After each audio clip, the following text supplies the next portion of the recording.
Hello there, welcome to my review of the Rockford Files Season 5, Episode 6, The Empty Frame, which was originally supposed to air as Episode 8, but was swapped with A Good Clean Bust with sequel rights.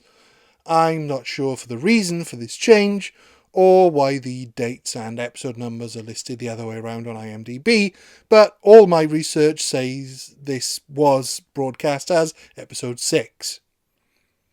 It was written by Stephen Cannell and directed by Corey Allen. The episode begins with three armed crooks watching a swanky beach house party from a speedboat. The hosts of the party, Johnny St. Clair and Jeff Levane, meet with the editor of a newspaper and new police commissioner, Aaron Keel, who also happens to be Angel's previously unseen brother-in-law, played by a returning Milt Cogan, who was also a Columbo connection. I'll give you a time of death somewhere between 11 o'clock and midnight, and you can count on it. I'm going to give you 4 final words, Lieutenant. Chest burned and excavated. And we discover that Angel has invited Jim and a guest. Lieutenant Chapman, I'd like you to meet Cynthia Daskin. Chapman is also there, acting as security, a fact that Jim revels in. Miss Daskin is not invited to the party. If you'll get somebody to read this to you, it says with guest. All unaware they are about to be attacked by masked gunmen, something that they quickly become aware of. As they're being robbed, the thieves make some allusions to the evils of capitalism. Your capitalist booty is being liberated by the people! Before making the men take their pants off, stealing the host's paintings and making their escape. Pursued by Chapman with Jim in tow, they make their eventual escape by helicopter, showing just how professional they are, while Keel chews out Angel, suspecting his involvement. I want the names and the addresses of the 3 people who held up this party, and I want them now! Angel is quickly able to turn the tables, though, as he knows Keel was having an affair with Jim's +1. You want a name, Aaron? There's a name for you. Cynthia. Which is why Angel set Jim up with her in the first place, all to increase his leverage. Chapman acted like she was specifically not supposed to be here, Angel. This is a fantastic opening, with all of the bombast Cannell would later make his trademark, as well as plenty of intrigue and humour. They delicately tease that Jim's date is more than just Angel playing Cupid before the reveal, in such a way that it's really not obvious, especially in the middle of all the chaos, while also making it very believable that the robbery is exactly the sort of thing that Angel would be up to his neck in. It's also perfectly believable that Angel would be in this situation thanks to his brother-in-law, and that he would have invited Jim not just to show off to him, but to use him as a pawn in his schemes, which are already starting to go off the rails thanks to the armed robbery. Levane and St. Clair approach Jim to find their uninsured paintings, confident that they were unstealable until they got stolen.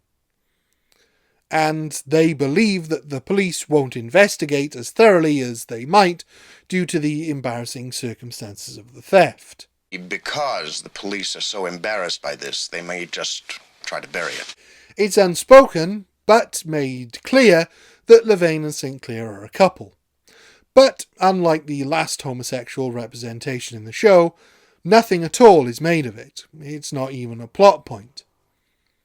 Whether this demonstrates a shift in society, or because the characters are part of high society rather than a mobster and a comedian, is not commented upon, but it is another example of how the show wasn't afraid to demonstrate its values by just having it there. Jim goes to inform Chapman that he's on this active case, only to find out that Chapman isn't, and is now dealing with stationery issues, thanks to what is seen as his screw-up, which gives Jim a much more amenable Chapman. Some might say grovelling. You got an important friend here, a real pal. Which of course Jim is very happy about. If I ever need a box of paper clips, I'll look you up, Chevy. None of the leads that the couple gave Jim add up to much, except maybe a vague one about some odd carpet cleaners that Jim asks Chapman to look into, which gives us more fantastic Chapman and Rockford scenes where Chapman just can't help himself. I don't like private snoopers. It's a long-time thing with me. And Jim is less pleased with his new friend. Come on, Chapman, don't deflate on me now, or we're through with our little arrangement.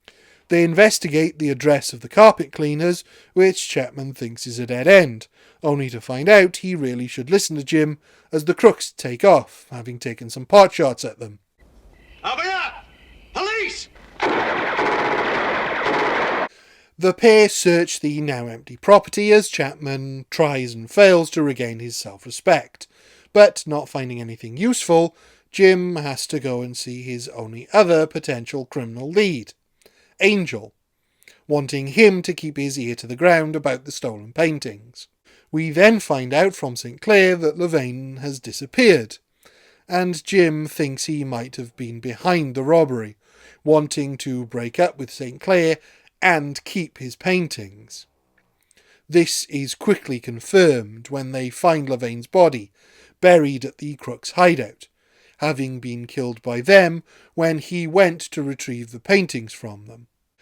As the crooks try to offload their haul, Angel is able to get a line on who they are, which Jim runs down, and is able to find one of the gang, leading straight to the rest of them, and their eventual capture. This is another great episode with a simple but entertaining plot that is elevated by the shifts in relationship between the characters, as Angel gets a rare chance to be on top, which he inevitably ruins. Chapman is given the chance to show some humility, which he inevitably ruins, and Jim is given the chance to actually come out on top, which he doesn't manage to ruin. Teaming up Jim and Chapman is a stroke of genius, and particularly the way it's done. Giving Chapman his long-awaited comeuppance is cathartic, and seeing Dennis succeed with Jim's help perhaps explains why this episode was moved to follow the previous one.